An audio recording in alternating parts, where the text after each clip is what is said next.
गरुड़ पुराण अनुसार मृत्यु के बाद शव को इन 3 कारणों से अकेला नहीं छोड़ना चाहिए। जो जन्मा है वह मरेगा ही, चाहे वह मनुष्य हो, देव हो, पशु या पक्षी, सभी को मरना है। ग्रह और नक्षत्रों की भी आयु निर्धारित है और हमारे इस सूर्य की भी। इसे ही जन्म चक्र कहते हैं। जन्म मरण के इस चक्र में व्यक्ति अपने कर्मों और चित्त की दशा अनुसार नीचे की योनियों से ऊपर की योनियों में गति करता है और पुनः नीचे गिरने लगता है।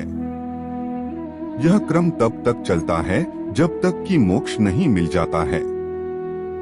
कई बार स्थितियां बदल जाती हैं।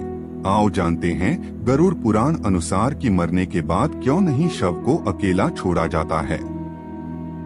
वीडियो में आगे बढ़ने से पहले हमारे YouTube चैनल हिंदू ज्ञान संगम को लाइक सब्सक्राइब करें और कमेंट में राधे राधे लिख दें। आपका कल्याण ही कल्याण होगा। दाह संस्कार कुछ समय के लिए टाल देते हैं इन 3 कारणों से। एक, सूर्यास्त के बाद हुई है मृत्यु तो हिंदू धर्म के अनुसार शव को जलाया नहीं जाता है। इस दौरान शव को रात भर घर में ही रखा जाता और किसी न किसी को उसके पास रहना होता है। उसका दाह संस्कार अगले दिन किया जाता है। यदि रात में ही शव को जला दिया जाता है तो इससे व्यक्ति को अधोगति प्राप्त होती है और उसे मुक्ति नहीं मिलती है। ऐसी आत्मा असुर, दानव अथवा पिशाच की योनि में जन्म लेते हैं। 2, यदि किसी व्यक्ति की मृत्यु पंचक काल में हुई है तो पंचक काल में शव को नहीं जलाया जाता है। जब तक पंचक काल समाप्त नहीं हो जाता तब तक शव को घर में ही रखा जाता है और किसी न किसी को शव के पास रहना होता है।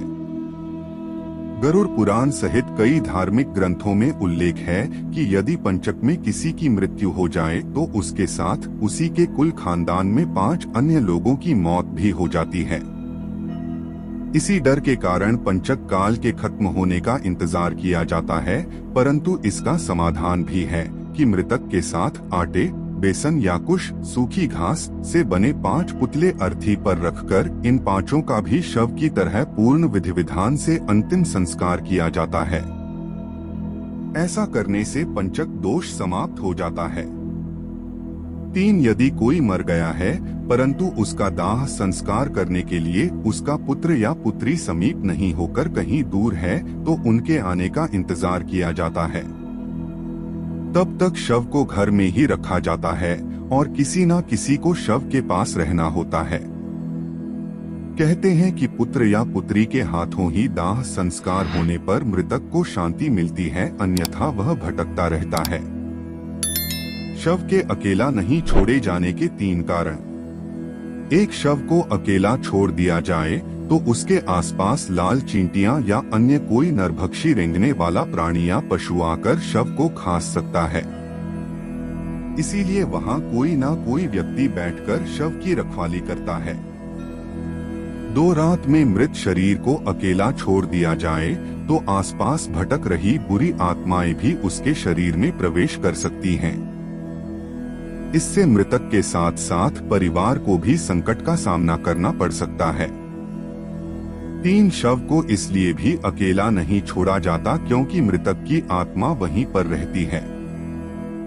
जब तक उसका शरीर जल नहीं जाता तब तक उसका उस शरीर से किसी न किसी रूप में जुड़ाव रहता है। साथ ही वह अपने परिजनों को भी देखता है। अकेला छोड़ दिए जाने से उसका मन और भी ज्यादा दुखी हो जाता है। हालांकि अधिकतर लोग गहरी नींद में चले जाते हैं। बहुत ज्यादा स्मृतिवान या चेतनावान ही जान पाते हैं कि मैं मर चुका हूँ। अन्य कारण 1, यह भी माना जाता है कि यदि ज्यादा समय हो जाए तो शव से निकलने वाली गंध के चलते कई तरह के बैक्टीरिया भी पनपने लगते हैं और मक्खियां भी भिनभिनाने लगती हैं। इसीलिए वहां इस दौरान अगरबत्ती की सुगंध और दीपक भी जलाया जाता है। 2, यह भी कहा जाता है कि शव को अकेले छोड़ने से कई लोग जो तांत्रिक कर्म करते हैं उनके कारण भी मृत आत्मा संकट में पड़ सकती है।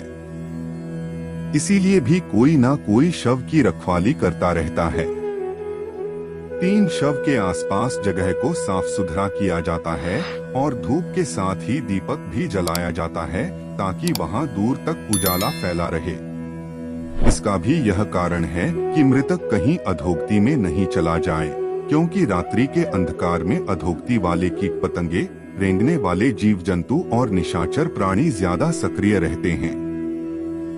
उस दौरान आत्मा यदि गहरी तंद्रा में है तो उसके अधोगति में जाने की संभावना भी बढ़ जाती है। पुराणों के अनुसार व्यक्ति की आत्मा प्रारंभ में अधोगति होकर पेड़ पौधे, कीट पतंगे, पशु पक्षी योनियों में विचरण कर ऊपर उठती जाती है और अंत में वह मनुष्य वर्ग में प्रवेश करती है। मनुष्य अपने प्रयासों से देव या दैत्य वर्ग में स्थान प्राप्त कर सकता है। वहां से पतन होने के बाद वह फिर से मनुष्य वर्ग में गिर जाता है। यदि आपने अपने कर्मों से मनुष्य की चेतना के स्तर से खुद को नीचे गिरा लिया है तो आप फिर से किसी पक्षी या पशु की योनि में चले जाएंगे। यह क्रम चलता रहता है, अर्थात व्यक्ति नीचे गिरता या कर्मों से ऊपर उठता चला जाता है। उपनिषदों के अनुसार एक क्षण के कई भाग कर दीजिए, उससे भी कम समय में आत्मा एक शरीर छोड़ तुरंत दूसरे शरीर को धारण कर लेता है। यह सबसे कम समयावधि है। सबसे ज्यादा समयावधि है 30 सेकंड, परंतु पुराणों के अनुसार यह समय लंबा की हो सकता है 3 दिन, 13 दिन, सवा माह या सवाल साल।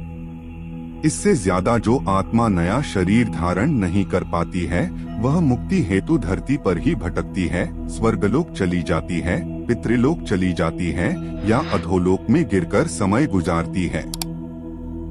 आज के लिए बस इतना ही। मिलते हैं न्यू वीडियो पर। जय हिंद, जय भारत।